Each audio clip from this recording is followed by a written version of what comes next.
The video you just watched was the last time Chinese university student Jun Lin was last seen alive and disturbingly in one piece. Last seen on May 24th, 2012, Lin was hiding a secret from his family, a secret that ultimately led to his tragic disappearance. But what happened? What was the secret? And how did this unassuming student expose the world to Canada's first cannibal killer? Born on December 30th, 1978 in Wuhan, China, Jun Lin had a promising and driven life. He grew up in a relatively comfortable environment and was known to be diligent and ambitious. Although details about his early family life remain scarce, it's believed he had a good upbringing that laid the foundation for his academic aspirations. Jun Lin was married for a while before divorcing due to irreconcilable differences. Seeking new opportunities and a fresh start, he moved to Canada in 2010 as he was drawn to the country's cultural diversity and the freedom it offered. Following his move, he settled in Montreal, Quebec, attracted by its French influence, and began his journey to understand and integrate into Western culture. In July 2011, Lin started studying at Tyre College, a language school, to improve his language skills, which was just a stepping stone toward his goal of studying computer engineering. By 2012, he had registered as an international student at Concordia University in Montreal. Pursuing his dream in computer engineering, Lin's academic journey was marked by dedication and a clear vision for his future. However, he had a secret he was hiding from his family. While in Canada, Jun Lin came out as gay, which was a huge deal, especially considering the cultural and familial constraints he faced back in China. This new environment allowed him to live more openly and authentically. He became involved in the LGBTQ+ community, advocating for gay rights on his campus and making efforts to build a life where he could be true to himself. Sadly, his secret would be the end of him, leading him into the hands of a psychopath. Before meeting the psychopath, Jun Lin had a partner in Canada, a Chinese man with whom he lived for a while. His family back home met his partner several times, although they were unaware of the true nature of their relationship. Sadly, the pressure from his family to marry and settle down with a woman caused tension, ultimately leading to the end of his relationship. This breakup left Lin feeling lonely and seeking companionship through dating apps like Grindr and Craigslist. It was here that he met Luca Magnotta. Luca Rocco Magnotta, born Eric Clinton Kirk Newman on July 24, 1982, in Scarborough, Ontario, had a troubled upbringing. Being the eldest of 3 children, his father, diagnosed with schizophrenia, and his mother, described as a germaphobe, divorced in 1994, leading Magnotta to live with his grandmother. She would have to be intelligent, and I don't know what the rest are. all I care about is number 1, basically. Diagnosed with significant psychiatric issues, Magnotta's early life was marked by instability and isolation. He attended I.E. Weldon Secondary School in 1998, where his teacher described him as vain and a favorite target for bullies. In the end, Magnotta dropped out in 2000 to pursue a better life for himself. Becoming an escort, do you enjoy your work? Yeah, I really do enjoy my work. I get to meet new people and, all the time, and I'm a people person, and In his early 20s, Magnotta moved to Toronto, where he worked as a stripper and escort and appeared in gay pornographic videos. My name's Luca, and I don't live on the 2nd floor. Okay, so that's obscure. No, Susan. Despite his ambitions to become a model and actor, his efforts were largely unsuccessful, as he only showed up in small productions or never even made it past the auditions. Hi, my name is Luca. Magnotta is my last name, Magnotta. Hi Luca, how are you today? Good, how are you? Cover good. So Thank right you. away, this is an underwear competition. I'm going to ask you to, is this robe to cut for sure right away? All right, definitely. John, how come when his voice was lower, yours went lower? I know, I have a very deep voice. A lot of people tell me that, actually. Yeah, you have a good speaking voice. So how do you get on your the- voice so deep? How do I get my voice so deep? Practice makes perfect, right? A lot of people tell me I'm really devastatingly good looking, so. Yeah, but I think the problem is that what is good for cover guy isn't always what you're attracted to in your personal life. They don't know that he's very your type. Well, everyone has their personal point of view, like who they like and who they don't like, basically. I just don't think he's beefy enough for cover guy. I don't think you have the musculature yet. I definitely can gain weight. Yeah, I know you say you can gain weight. But you don't think I can. How much weight can you gain in 2 weeks? I can gain muscle. Everybody can do it. I can gain muscle. I can work out. I'm very determined. And every goal that I put my mind to, I surpass. Sadly, faced with a lot of failures, things took a more sinister turn for the aspiring superstar. In 2005, he was convicted of fraud and impersonation of having manipulated a mentally disabled woman to accrue over $10,000 in credit card debt. At the trial, his defense stated his declining mental health, and a judge even advised him to seek out medication. In the end, he received a 9-month conditional sentence and 12 months of probation. Following his release, Magnotta legally changed his name in 2006 to Luca Rocco Magnotta and began living a highly virtual life, creating more than 70 Facebook profiles and numerous online personas and spreading various rumors about himself, like the rumor of him dating Karla Homolka, a Canadian woman who, along with her husband Paul Bernardo, was convicted of the rapes and murders of 3 teenage girls. Magnotta found Stage, to be honest with you. And it's all because of this whole rumor of you dating Karla Homolka. This is the thing that's... The rumors destroyed my life, basically, and I've been receiving death threats. My address is posted, that's why I had to move.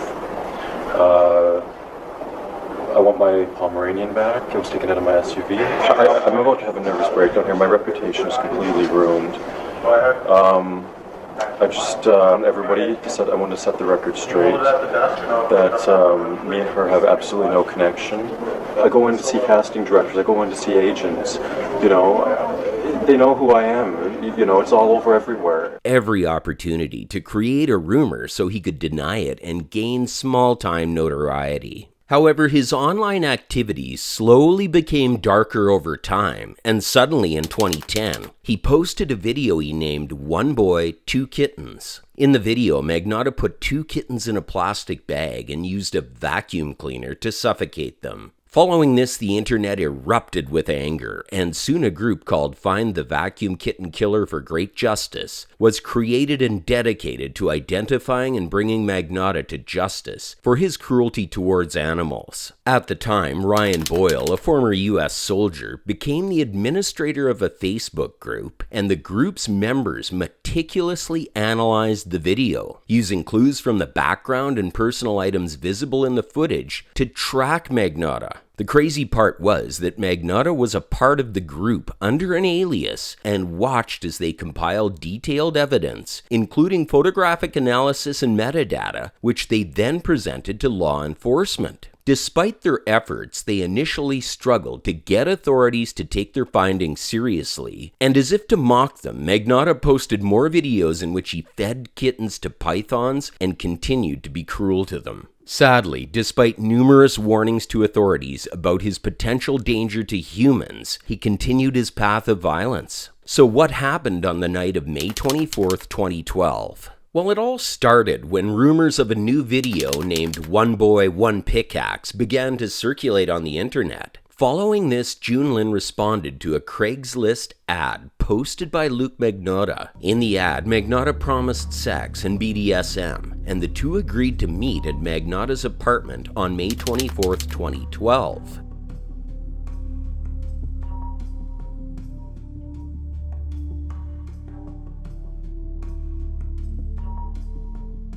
On that night, CCTV footage from the apartment building shows both men entering, but tragically, only one would leave alive.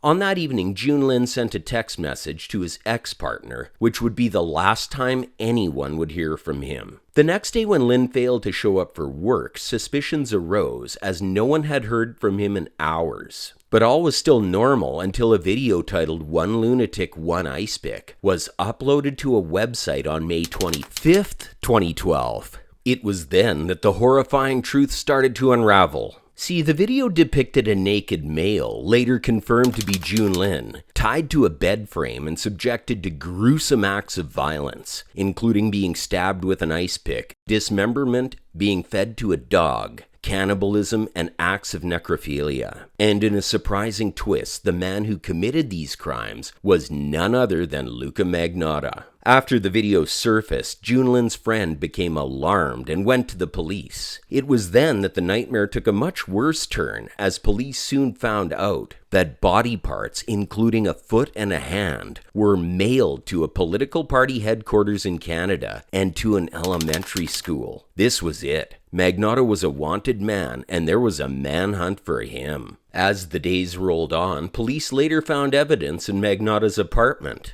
including bloodstains and a chilling message scrawled on the wall saying, "If you don't like the reflection, don't look in the mirror. I don't care." As the manhunt began, Magnotta took a desperate flight to Europe the day after he brutally murdered Junlin. On May 25, 2012, he boarded a flight from Montreal to Paris, armed with a fake passport and a meticulously planned escape route. Arriving in the City of Light, he checked into several hotels, but his stay was far from glamorous. As he traveled, French police tracked his cell phone signal to a hotel in the suburb of Bagnolet, only to find he had already vanished. The chase intensified as Magnotta slipped through the cracks, moving from Paris to Berlin by bus. His journey was erratic as he tried his best to stay one step ahead of the authorities. On June 4th, 2012, his luck ran out in a Berlin internet cafe when the owner recognized the fugitive from international news and called the police. Completely in character, Magnotta was found engrossed in reading articles about himself and even tried to give false names when officers arrived. But the charade ended quickly and his fingerprints sealed his fate. Lifetime of hope, our futures, parts of our past. Luka Magnotta's trial, beginning in late 2014, gripped the world with its shocking revelations. Facing charges including first-degree murder and committing indignities to a human body, Magnotta's defense argued he was not criminally responsible because of paranoid schizophrenia, calling back to the judge and the case of 2005. I have seen up close his insanity. He suffers, as the experts have said, from schizophrenia and personality disorder. But in the end, the jury... They claimed he was in a psychotic state during Junlin's murder and was not at fault. Besides the mental health issues, it was becoming apparent that Magnotta was unwell as he fainted multiple times in court. The Canadian porn star accused of dismembering his lover and then mailing the man's body parts around the country collapsed during a graphic court hearing. Luka Magnotta has pleaded not guilty to first-degree murder in the gruesome slaying. He's also alleged to have eaten parts of his victim. Prosecutors say Magnotta killed Junlin, then recorded himself stabbing and having sex with the corpse. That video was posted online, and prosecutors were showing strong video evidence when Magnotta... However, the prosecution countered with evidence of meticulous planning, including Magnotta's online posts hinting at the crime and the gruesome acts he committed, suggesting he knew exactly what he was doing. But perhaps the craziest thing that happened was what happened after his arrest. Despite Magnotta's horrific crimes, he somehow ended up with a fan club, as some people actually idolized him online and even sent him fan mail. This weird and unsettling attention led to increased security in the courtroom and the decision to hide and isolate the jurors to protect them from any outside influence. The trial, lasting 12 weeks, featured testimonies from witnesses, forensic experts, and police, alongside graphic evidence, including the disturbing video of the murder. After 8 days of deliberation, the jury found Magnotta guilty on all charges on December 23, 2014. He received a life sentence with the possibility of parole after 25 years, plus 19 additional years for other offenses to be served concurrently. The accused showed no emotion as he stood to hear his fate. After more than 7 days of deliberations, the jury had just one word for each of the 5 counts against Luka. Although Magnotta's sentence wouldn't bring back their son, it did bring some peace to Junlin's family. This does not return his son. It gives him no pleasure to see this man punished or sent away. It's better than nothing.